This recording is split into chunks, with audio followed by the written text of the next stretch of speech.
जय हिंद दोस्तों, स्वागत है आपके अपने YouTube चैनल करियर लाइव में।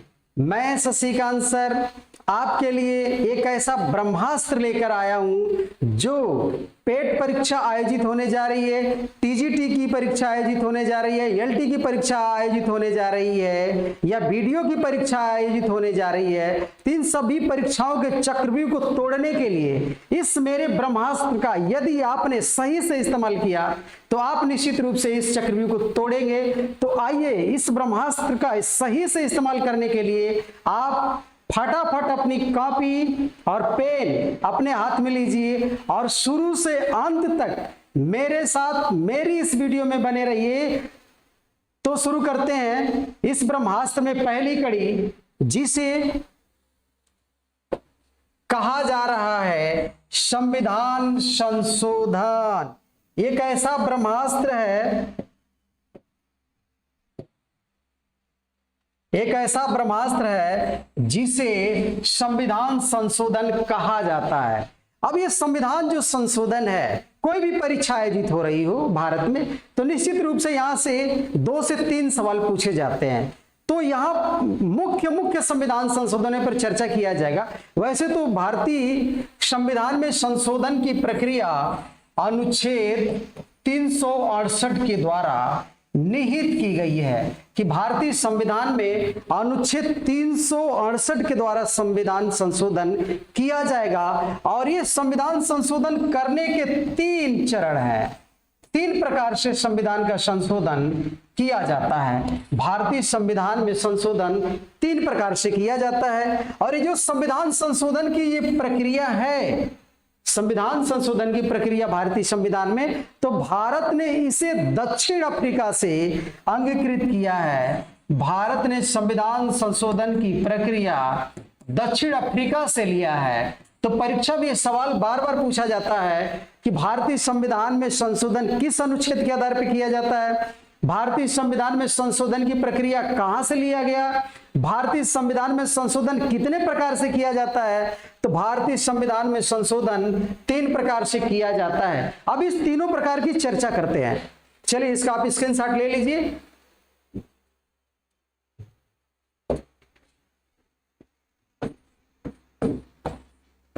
तीन प्रकार से संविधान संशोधन, संविधान संशोधन 3 प्रकार से संविधान संशोधन। पहला साधारण बहुमत द्वारा, साधारण बहुमत द्वारा। दूसरा विशेष बहुमत द्वारा, दूसरा विशेष बहुमत द्वारा।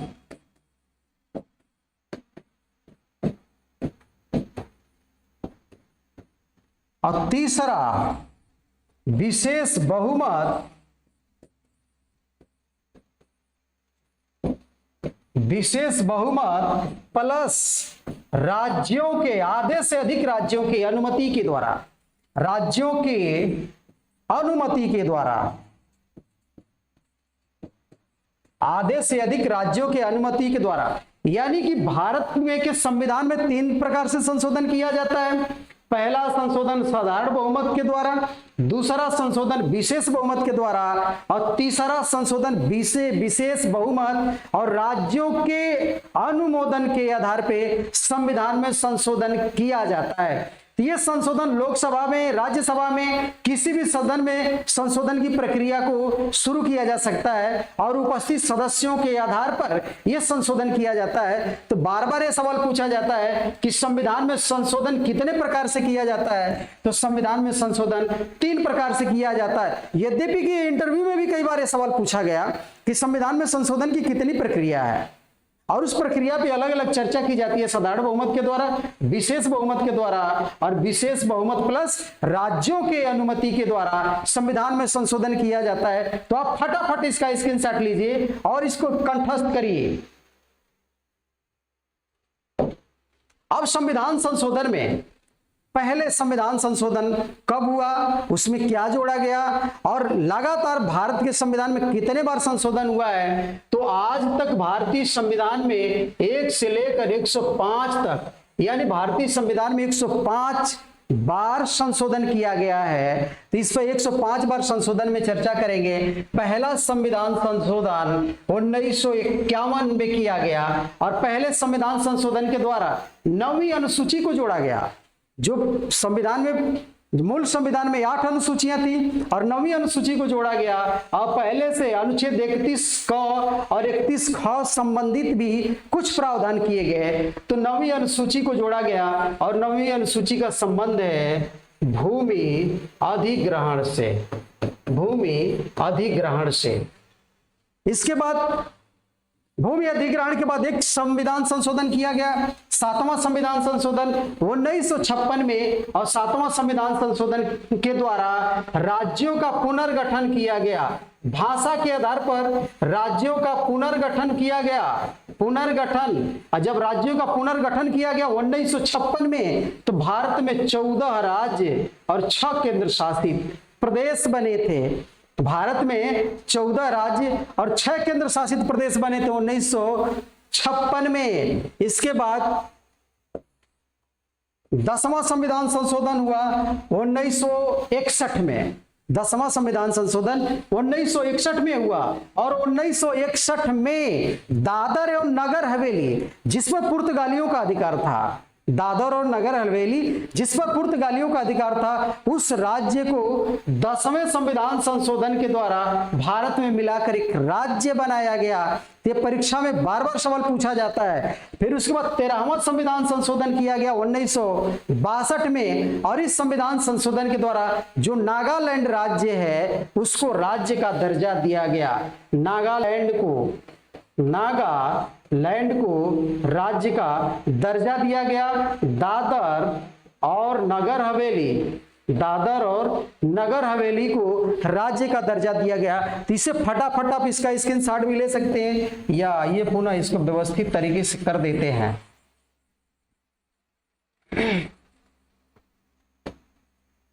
दादर एवं नगर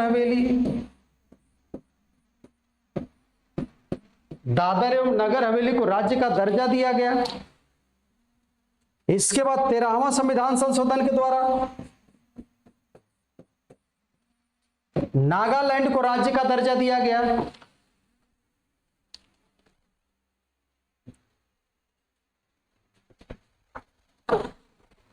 नागालैंड को राज्य का दर्जा दिया गया। इसका आप फटाफट स्क्रीनशॉट ले लीजिए।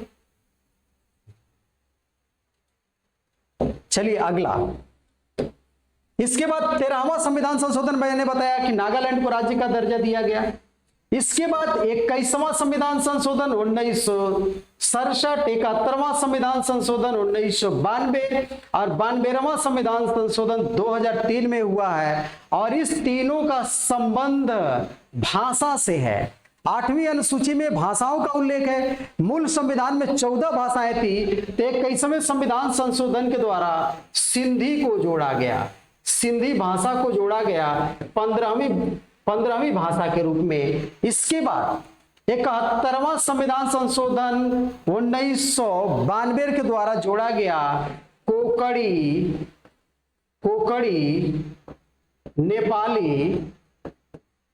नेपाली और मणिपुरी को जोड़ा गया। कोकड़ी, नेपाली और मणिपुरी को जोड़ा गया। कोकड़ी, नेपाली और मणिपुरी को जोड़ा गया। मणिपुरी को, ये परीक्षा में सवाल भी आता है कि कोकड़ी, मणिपुरी, नेपाली को किस संविधान संशोधन के द्वारा जोड़ा गया। 71वें संविधान संशोधन के द्वारा कोकड़ी, मणिपुरी और नेपाली को जोड़ा गया। इसे एक सूत्र में भी कर सकते हैं, नमक। इसे याद करने के लिए एक ट्रिक बनाया गया है, नमक, यानी न से नेपाली, म से मणिपुरी और क से कोकड़ी, यानी इन भाषाओं को जोड़ा गया। इसके बाद 92वां संविधान संशोधन है। 92वां संविधान संशोधन में 4 भाषाएं जोड़ी गई, बोडो,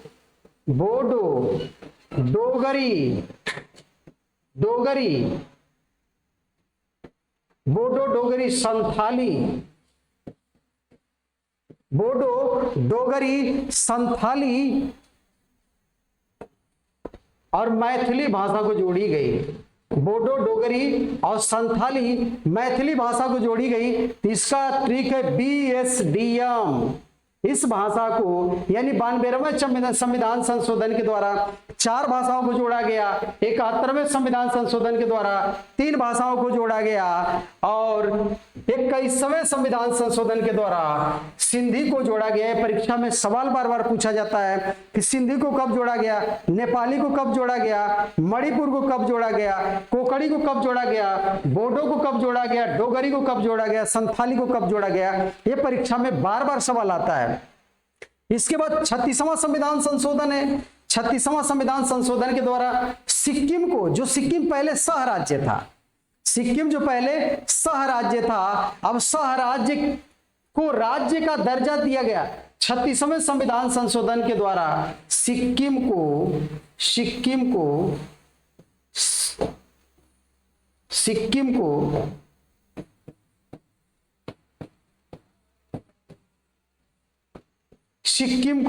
राज्य का दर्जा दिया गया, राज्य का दर्जा दिया गया। और भारत का बनने वाला यह 22वां राज्य है सिक्किम, जो पहले सह राज्य था और 36वें संविधान संशोधन के द्वारा सिक्किम को राज्य का दर्जा दिया गया, तब जाकर सिक्किम पूर्ण रूप से राज्य बना। उसके बाद 42वां संविधान संशोधन की चर्चा करते हैं। इसका आप स्क्रीनशॉट ले लीजिए, फटाफट इसका स्क्रीनशॉट लीजिए आप, जो बहुत ही महत्वपूर्ण है। 42वां संविधान संशोधन। अब 42वां संविधान संशोधन पर चर्चा करते इसको पहले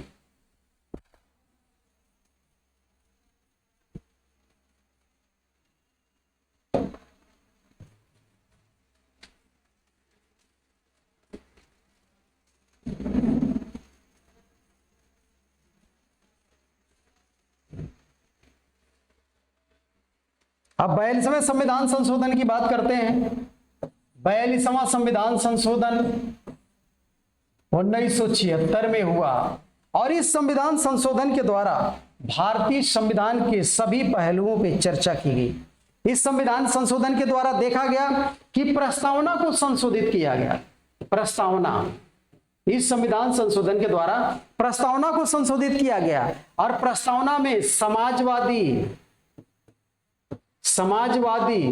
पंथ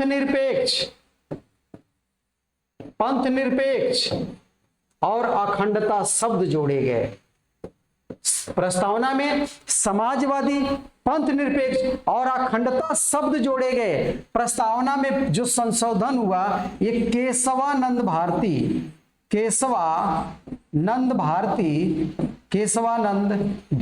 की केस में सुप्रीम कोर्ट ने कहा था कि प्रस्तावना संविधान का अंग है और प्रस्तावना में संशोधन किया जा सकता है। तो केशवानंद भारती के केस में जब फैसला सुप्रीम कोर्ट ने दिया तो उसी फैसला के आधार पे प्रस्तावना में संशोधन किया गया था। इसके पहले बेरूबारी यूनियन बनाम भारत संघ के मामले में सुप्रीम कोर्ट ने कहा था कि प्रस्तावना संविधान का अंग नहीं है और इसमें संशोधन नहीं किया जा सकता है।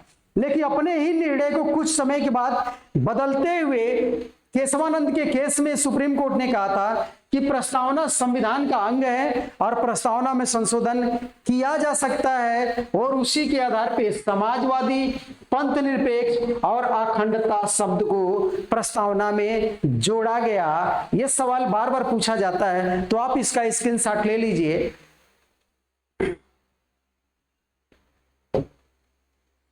इसके बाद 42वें संविधान संशोधन में और भी कई परिवर्तन किए गए। अब इस संविधान संशोधन के द्वारा जो लोकसभा का कार्यकाल है, लोकसभा का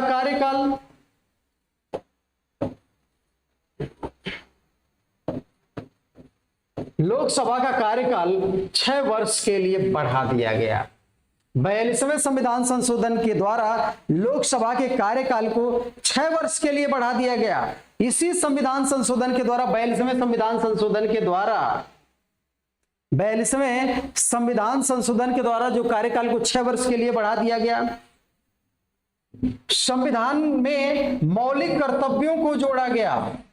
मौलिक कर्तव्यों को जोड़ा गया, मौलिक कर्तव्य को जोड़ा गया। और जब मौलिक कर्तव्य को जोड़ा गया तो 42वें संविधान संशोधन के द्वारा जब जोड़ा गया तो मौलिक कर्तव्यों की संख्या 10 थी और वर्तमान में मौलिक कर्तव्यों की संख्या 11 है। तो ये सवाल बार बार पूछता है कि मौलिक कर्तव्यों को संविधान में किस संशोधन के द्वारा जोड़ा गया, तो मौलिक कर्तव्यों को संविधान में 42वें संविधान संशोधन के द्वारा जोड़ा गया। और मौलिक कर्तव्य स्वर्ण सिंह समिति की रिपोर्ट के आधार पर, स्वर्ण सिंह समिति की रिपोर्ट के आधार पर जोड़ा गया।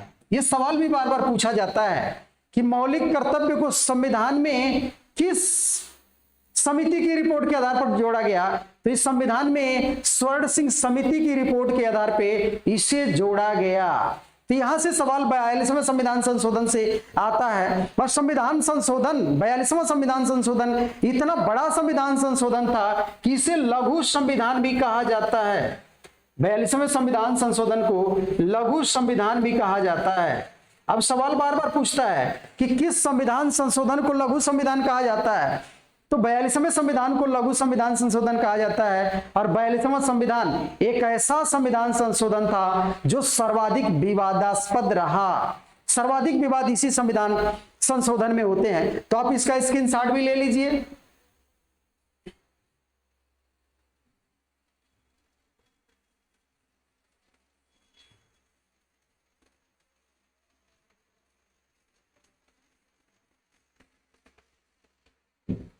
अब इसके बाद चर्चा करते हैं 44वां संविधान संशोधन 1978। 42वां के बाद प्रमुख संविधान 44वां संविधान संशोधन है। और इसमें जो लोकसभा का 5-6 वर्ष का जो कार्यकाल था, इसे पुनः 5 वर्ष का बना दिया गया। इस संविधान संशोधन के द्वारा जो कार्यकाल जो 6 वर्ष का था उसे 5 वर्ष का बना दिया गया। और दूसरा संशोधन प्रमुख हुआ कि संपत्ति के अधिकार को संपत्ति के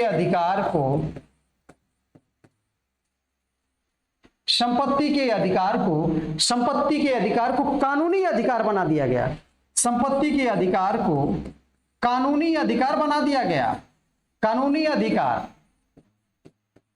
संपत्ति के अधिकार को कानूनी अधिकार बना दिया गया। और ये कानूनी अधिकार इसलिए बनाया गया कि संपत्ति का अधिकार पहले मौलिक अधिकार था। ये संविधान में 19(1)(च) में इसका वर्णन था और इसे कानूनी अधिकार बना दिया गया। और कहा गया कि संपत्ति का अधिकार विधिक अधिकार है, कानूनी अधिकार है, लेकिन यह मौलिक अधिकार नहीं है। दूसरी स्थिति कि मंत्रिपरिषद की सलाह को राष्ट्रपति अपने माध्यम के द्वारा पुनः एक बार पुनर्विचार के लिए लौटा सकता है। मंत्रिपरिषद के परामर्श को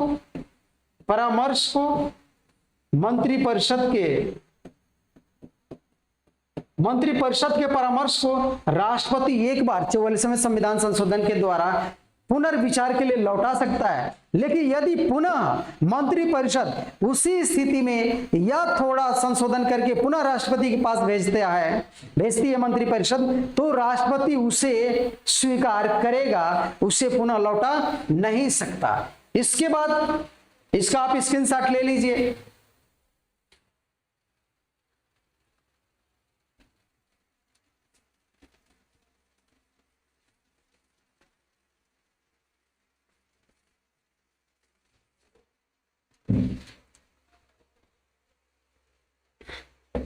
बावनवां संविधान संशोधन 91वां संविधान संशोधन का संबंध एक है। 52वां संविधान संशोधन के द्वारा 10वीं अनुसूची जोड़ी गई। संविधान में 52वां संविधान संशोधन के द्वारा 10वीं अनुसूची जोड़ी गई और यह 10वीं अनुसूची का संबंध है दल बदल से है।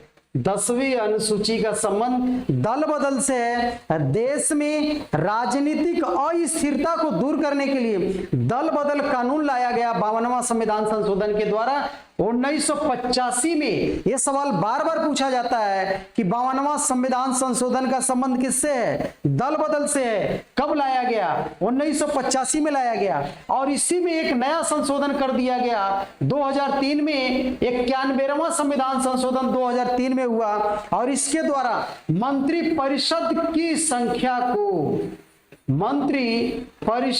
संख्या को सीमित कर दिया गया और कहा गया कि मंत्री परिषद की अधिक से अधिक संख्या सभी लोकसभा सीटों या विधान परिषद की सीटों का 15% से अधिक नहीं होगा। कहा गया कि मंत्री परिषद की संख्या सभी सीटों जीते हुए प्रत्याशियों की संख्या से 15% से अधिक नहीं होगा और कम से कम 12 सदस्यों को मंत्री बनाया जा सकता है। का अधिक से अधिक मंत्रियों की संख्या 15% होगी और कम से कम मंत्रियों की संख्या 12 होगी। जैसे कहीं देखा गया कि कहीं विधानसभा में 60 सदस्यों का चुनाव होता है, जो छोटी से छोटी विधानसभा है, तो वहां मंत्री परिषद की संख्या 15 नहीं हो सकती। इसीलिए कहा कि कार्य को सुचारू रूप से चलाने के लिए कम से कम 12 मंत्री बनाए जा सकते हैं और अधिक से अधिक 15% तक मंत्री बनाया जा सकता है। तो यह 91वां संविधान संशोधन के द्वारा इसे लाया गया। इसे अब बिल्कुल नोट करिए, जो आपको परीक्षा में 12 सदस्य को मंत्री बनाया जाएगा, बहुत काम करेगा। इसके बाद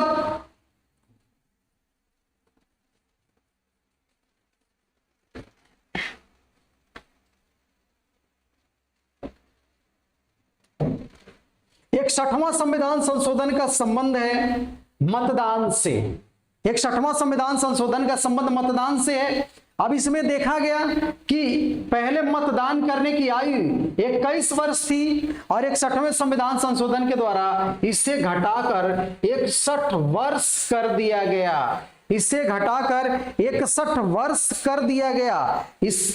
अब मतदान करने के लिए प्रत्येक व्यक्ति की आयु कितनी होनी चाहिए? 18 वर्ष होनी चाहिए। 61वें संविधान संशोधन के द्वारा 21 वर्ष से आयु घटाकर 18 वर्ष कर दिया गया और 18 वर्ष का युवक चाहे युवती वह मतदान में हिस्सा ले सकता है। इसके बाद 69वां संविधान संशोधन आया और 69वां संविधान संशोधन के द्वारा दिल्ली को राष्ट्रीय राजधानी क्षेत्र घोषित किया गया। दिल्ली को राष्ट्रीय राजधानी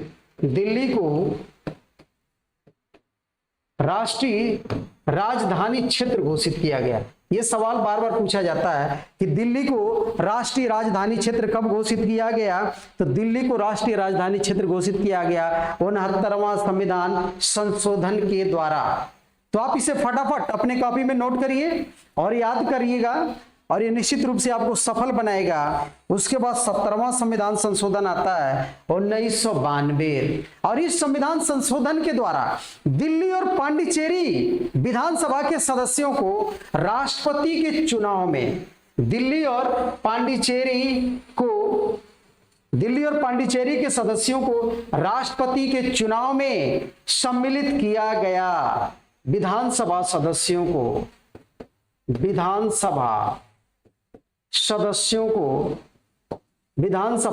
को राष्ट्रपति के चुनाव में सम्मिलित किया गया 70वें संविधान संशोधन के द्वारा। आप इसका फटाफट स्क्रीनशॉट ले लीजिए।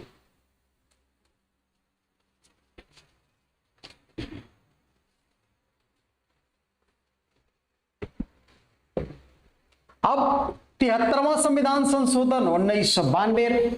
73वां संविधान संशोधन का बहुत ही महत्व है।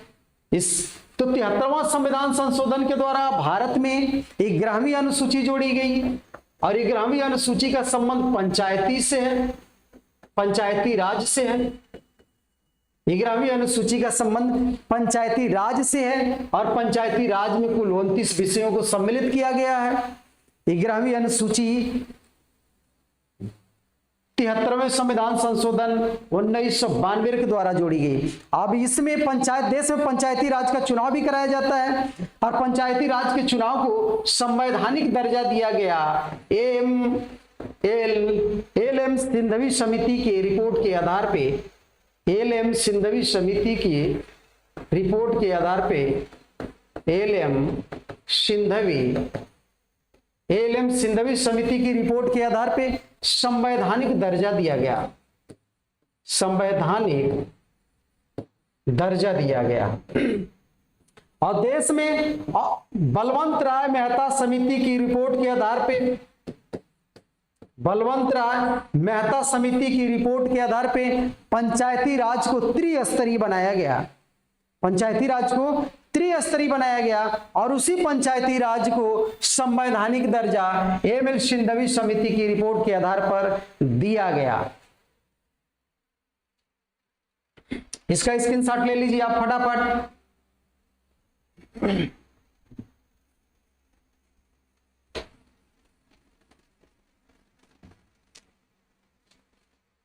अब इसके बाद 74वां संविधान संशोधन 1993 में किया गया और इस संविधान संशोधन के द्वारा नगर पालिका और नगर निगम की स्थापना की गई, नगर निगम की स्थापना की गई और इसमें 18 विषयों को सम्मिलित किया गया है। इसके द्वारा नगर निगम और नगर पालिका की शुरुआत की गई 74वें संविधान संशोधन के द्वारा 1993 में और इसमें 18 विषयों को सम्मिलित किया गया है। अब पंचायती राज और नगर निगम है 73वें संविधान संशोधन को 25 अप्रैल 1993 से लागू कर दिया गया। अब पंचायती राज को 1 जून 1993 को लागू कर दिया गया। ये दोनों संविधान संशोधन लागू करने की तिथि है। परीक्षा में ये बार बार ये सवाल पूछा जाता है कि पंचायती राज को कब लागू किया गया और नगर निगम को कब लागू किया गया, तो इसे आप बिल्कुल याद करेंगे।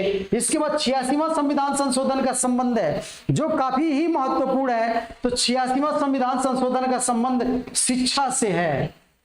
86वें संविधान संशोधन का संबंध और शिक्षा से है और शिक्षा को मौलिक अधिकार बना दिया गया, शिक्षा को मौलिक अधिकार बना दिया गया और इसे संविधान के मौलिक अधिकार में अनुच्छेद 21 का एक खंड बनाया गया, 21 क में रखा गया और इसके साथ ही ये शिक्षा का जो मौलिक अधिकार है 45 को नीति निषेध तत्व में भी रखा गया और 45 को में रखकर कहा गया कि 6 से कम आयु के बच्चों को उसके स्वास्थ्य और शिक्षा पर विशेष कार्य किया जाएगा। इसी के आधार पर आंगनबाड़ी कार्यक्रम चलाया जाता है, आंगनबाड़ी कार्यक्रम चलाया जाता है, आंगनबाड़ी कार्यक्रम चलाया जाता है। और 21 को में रखकर इसे ये बता दिया गया कि 6 से 14 वर्ष तक के बच्चों को निःशुल्क और अनिवार्य शिक्षा का प्रबंध किया जा रहा है और किसी भी बालक को शिक्षा से कोई वंचित नहीं कर सकता। और 45 क के साथ साथ इसे 51 क में भी रखा गया और 11वां मौलिक कर्तव्य बना दिया गया कि माता पिता का यह कर्तव्य होगा कि वह अपने बच्चों को शिक्षा का अवसर उपलब्ध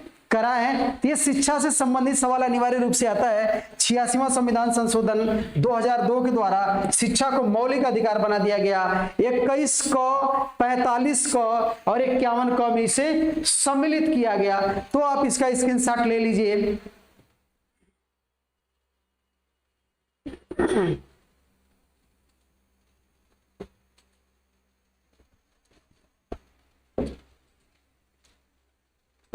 अब 89वां संविधान संशोधन है 2003 के द्वारा। ये 89वां संविधान संशोधन के द्वारा एससी एसटी जो आयोग है, एससी एसटी जो आयोग है, एससी आयोग था, अब एससी आयोग को एसटी आयोग यानी अनुच्छेद 338 को बनाकर एक आयोग बना दिया गया। एसटी आयोग अनुसूचित जाति आयोग, अनुसूचित जाति आयोग में एक दूसरा आयोग बनाया गया, अनुसूचित जनजाति आयोग अनुच्छेद 338 क के द्वारा। यह परीक्षा में बार बार सवाल पूछा जाता है।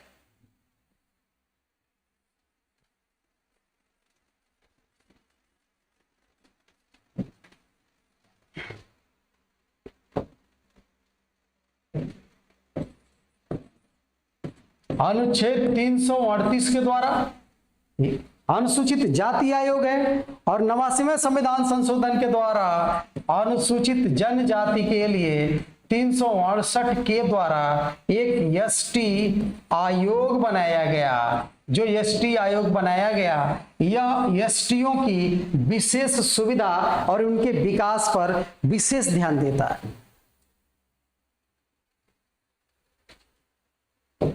इसके बाद 6वां संविधान संशोधन का संबंध है। इसके बाद 6वां संविधान संशोधन, मैंने बताया कि संविधान में कुल 105 संशोधन हुआ है, तो 6वां संविधान संशोधन का संबंध, ये संविधान संशोधन 2006 में किया गया और इस 2006 संविधान संशोधन में देखा गया कि भारत और बांग्लादेश के बीच भूमि समझौता किया गया और एक गलियारे का निर्माण किया गया और इस गलियारे के आधार पे दोनों देशों का आना जाना जारी है। तो 6वां संविधान संशोधन भारत और बांग्लादेश के गलियारों से संबंधित है। उसके बाद 101वां संविधान संशोधन, 101वां संविधान संशोधन का संबंध जीएसटी से है। जीएसटी, देश में बहुत यानी कई प्रकार के कर लगाए जाते थे, लेकिन भारत सरकार ने एकीकृत कर प्रणाली की शुरुआत किया और 101वां संविधान संशोधन 2017 के द्वारा जीएसटी लागू किया और देश में सबसे पहले जीएसटी असम में लागू किया गया। ये परीक्षा में सवाल भी पूछा जाता है कि सबसे पहले जीएसटी किस देश में लागू किया गया, अरे किस राज्य में लागू किया गया, सॉरी, तो सबसे पहले जीएसटी भारत के असम राज्य में लागू करके उसका एक्सपेरिमेंट करके ये देखा गया कि यह सफल है कि नहीं है और इसे 1 जुलाई 2017 को पूरे देश में लागू कर दिया गया। पूरे देश में लागू कर दिया गया। इसे आप तुरंत स्क्रीनशॉट ले लीजिए, नोट कर लीजिए। इसके बाद एससी आयोग बना, एसटी आयोग बना, उसके बाद ओबीसी के लिए भी एक आयोग बनाया गया। 102वां संविधान संशोधन के द्वारा ओबीसी के लिए एक आयोग बनाया गया और इस आयोग को संवैधानिक दर्जा दिया गया। ओबीसी आयोग को संवैधानिक दर्जा दिया गया, संवैधानिक दर्जा दिया गया।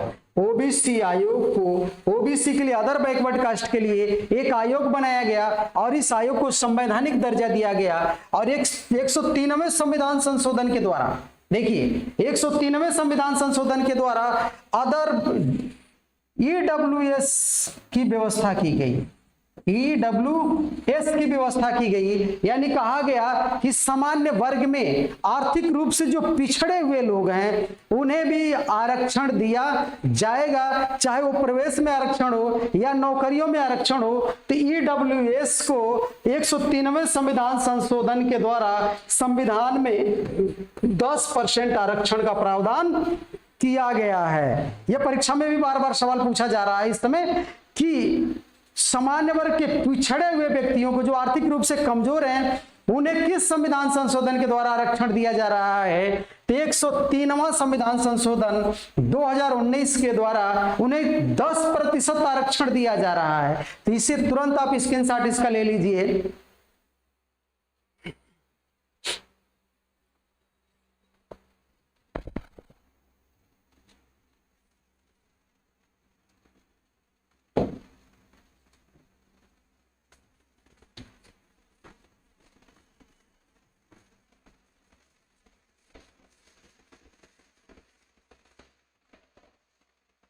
इसके बाद 103 हो गया, सामान्य वर्ग के कमजोर व्यक्तियों को आरक्षण का प्रावधान किया गया। 104 की बात करते हैं। 104 के द्वारा आंग्ल भारतीयों को, आंग्ल भारतीय 104 के द्वारा आंग्ल भारतीय जो लोकसभा और विधानसभा में, लोकसभा में राष्ट्रपति के द्वारा मनोनीत किया जा रहा था और विधान परिषद में राज्यपाल के द्वारा मनोनीत किया जा रहा था, तो आंग्ल भारतीयों को मनोनयन का जो अधिकार है उसे समाप्त कर दिया गया। कहा गया कि अब आंग्ल भारतीय न लोकसभा में न विधान परिषद में किसी में मनोनीत नहीं किए जाएंगे। तो बहुत ही इंपॉर्टेंट ये है, ये आंग्ल भारतीयों का मनोनयन किस सन में समाप्त कर दिया गया? तो 2020 में किस संविधान संशोधन के द्वारा? 104वां संविधान संशोधन के द्वारा इसे क्या कर दिया गया? पूरी तरह समाप्त कर दिया गया। और 105वां संविधान संशोधन के द्वारा, बहुत ही महत्वपूर्ण संविधान संशोधन है, ये राज्य को विशेष अधिकार दिया गया और कहा गया कि कौन बैकवर्ड कास्ट में सम्मिलित होगा, यानी अदर बैकवर्ड कास्ट में, ओबीसी में किसे सम्मिलित किया जाएगा, ये राज्य का विवेकाधिकार है और राज्य इसे तय करेगा कि किसे सम्मिलित किया जाए। तो ये हमारा 1 से लेकर और 105वें तक महत्वपूर्ण संविधान संशोधन अधिनियम पे चर्चा किया गया। और यहां से अनिवार्य रूप से सवाल आएगा, तो यदि आप मेरी कक्षा को ईमानदारी से सुनते हो, इसे लिखते हैं, कंठस्थ करते हैं, जितने भी लोग मुझे देख रहे हैं और इस मेरी क्लास को और इस मेरे चैनल को देखते हैं, सुनते हैं, और में जो पाठ्यक्रम प्रस्तुत किया जा रहा है उच्च शिक्षकों और ज्ञानी शिक्षकों के द्वारा, जो काफी अनुभव के द्वारा आपके सामने उपस्थित होते हैं, तो इसका, इन शिक्षकों का यदि आपने सही दिशा में इस्तेमाल किया तो आप निश्चित रूप से जो परीक्षा का जो चक्रव्यूह है, इस हमारे ब्रह्मास्त्र का इस्तेमाल करने से आप निश्चित रूप से सफल होंगे। और यहीं से मैं आपके लिए फिर अगले कक्षा में आने के लिए आमंत्रण लेता हूं और फिर अपनी वीडियो यहीं समाप्त करता हूं। ये मेरी क्लास यदि आपको अच्छी लगी हो तो इसे लाइक करिए, सब्सक्राइब करिए, शेयर करिए और बेल वाली घंटी अनिवार्य रूप से दबाइएगा। जय हिंद, नमस्ते, फिर मिलेंगे।